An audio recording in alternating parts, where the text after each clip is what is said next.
siap dengan makanan, sudah siap untuk kasih energi. Silakan kasih tepuk tangan yang terbesar. We have been here for the last 20 years, lama sekali. So you may have lost touch a little bit.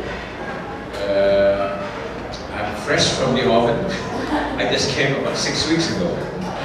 Yeah, I was educated in the United States just like you. I went home 30 years ago.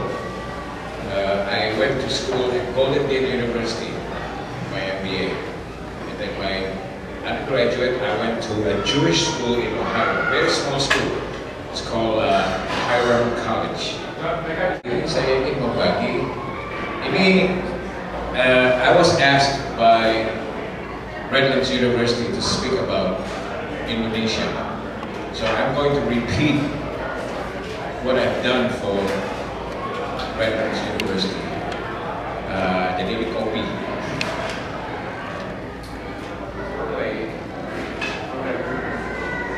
Yeah.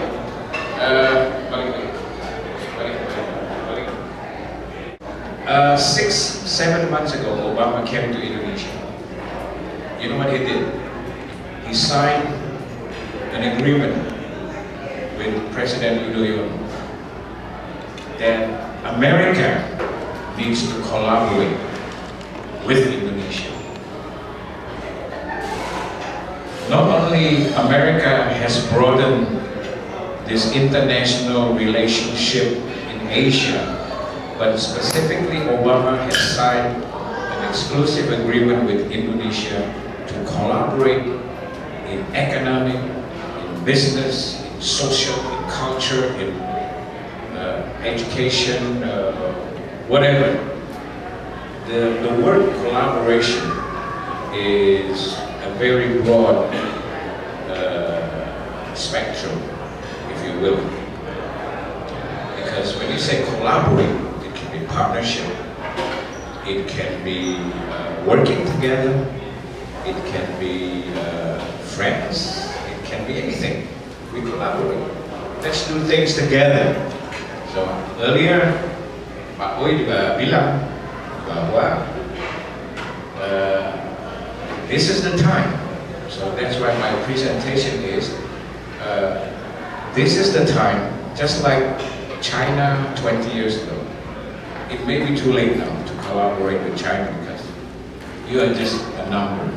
People get there, you know. So nothing exciting.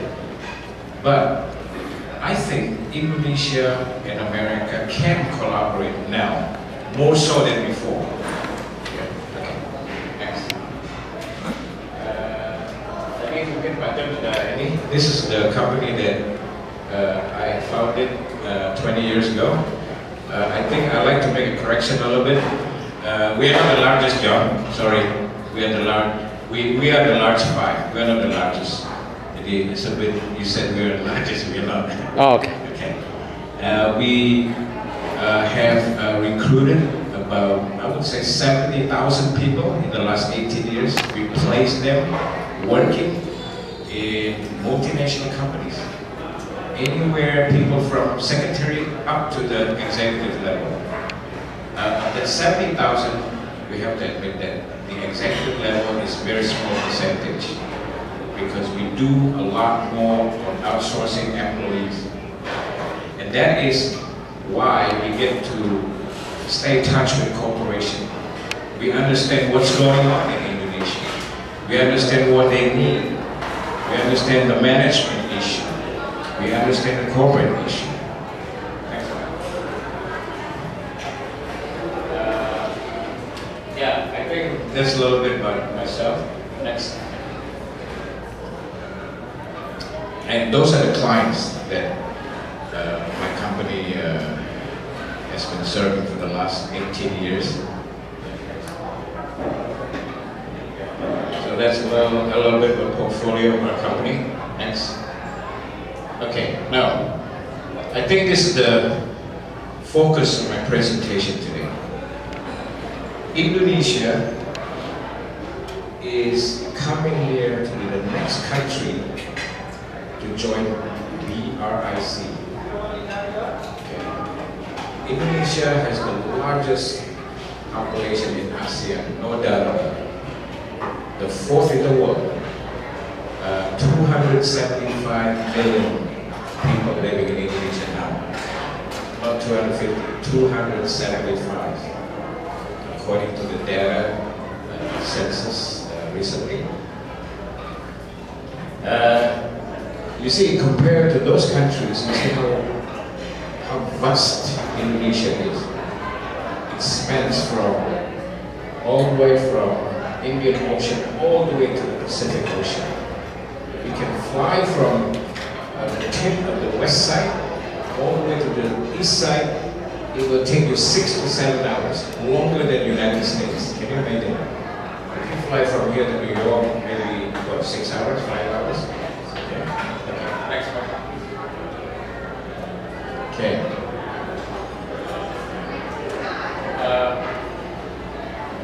I browsed with you a little bit about the snapshots. Okay. The snapshots of Indonesian economic development. Next. Per capita income. You know, the per capita income in Indonesia now has reached $3,000 a year. For you, it's nothing, maybe 2 weeks salary. But this is a tremendous leap of progress. $3,000. That's the minimum income. Sorry, the average income people make. If you average 275 million, on the average people make about $3,000 a year. Inflation, still 45%. Exchange rate now stays at 9,450. In view of the slowing down of global economic activities, Indonesia still can maintain its growth, 6%, surprisingly. You know why? Because we have this self-sustained economic development. Yeah. Owed to who? To most Indonesian businessmen, yeah, so-called UKM. UKM itu usaha kecil dan menengah. Yeah. There are a lot of millionaires now in Indonesia. Okay. We have an increasing number of middle-class population. Yeah. Before, they spend $4 a day, average. Now, it has increased to $12 a day. Imagine, yeah. This is the indicator that Indonesia is growing. Okay. Now, like I say, Julius Baer, you know Julius Baer? Ada yang tahu Julius Baer Bank? Does anyone know Julius Baer Bank? It's a private bank from Switzerland, where quote-unquote pejabat-pejabat Indonesia dan orang-orang kaya taruh uang di sana, di Singapura. Yeah? They reveal there are about 60 million millionaires in Indonesia, people having at least $1.4 million to $5 million. 60,000.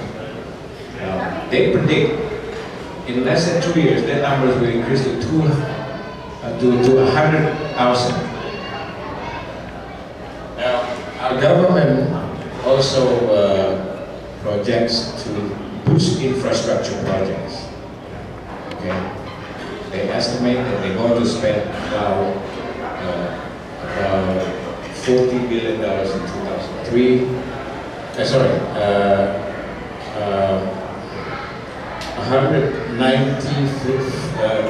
200 billion. No, sorry, that's billion.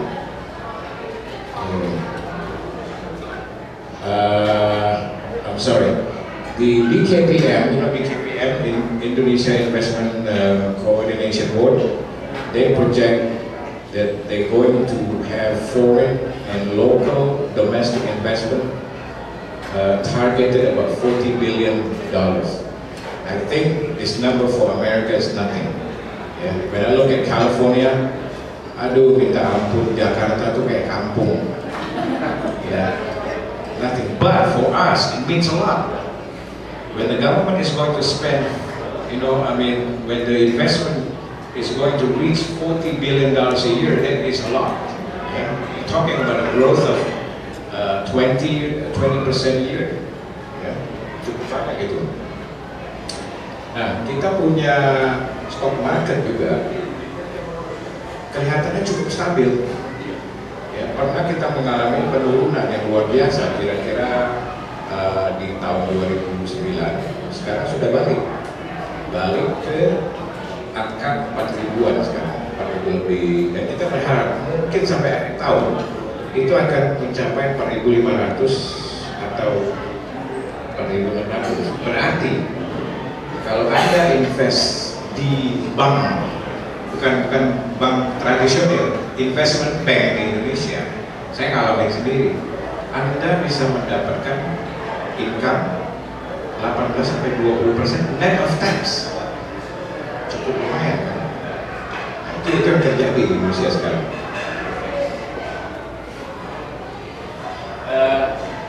Next. I'd like to walk with you one by one sektor-sektor industri yang lagi naik daun di Indonesia. Just like America, I think America now is the time to get into real estate. Ya. Saya beli rumah di Kelapa Gading, Villa Gading namanya. Saya beli rumah harganya 6 miliar, kira-kira tahun 2009. Hanya 6 miliar. Ada kolam renang.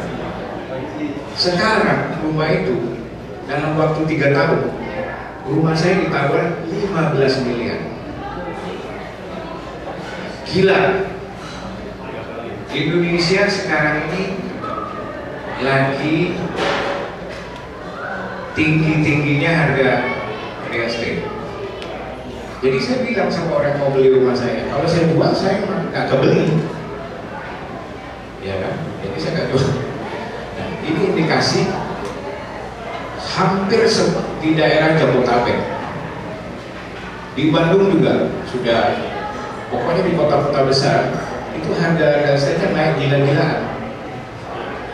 Apa yang terjadi? Semua orang-orang sekarang berebut investasi di tanah dan rumah. Maaf ngomong Troy, kalau you tawarin saya rumah di California dengan investasi hanya 5% setahun, you tanya 100 orang Indonesia, saya rasa 99 bilang oh no thanks. Kecuali seperti saya, sekarang ini saya mau beli karena ada anak saya mau sekolah di sini, jadi lain cerita kan. Jadi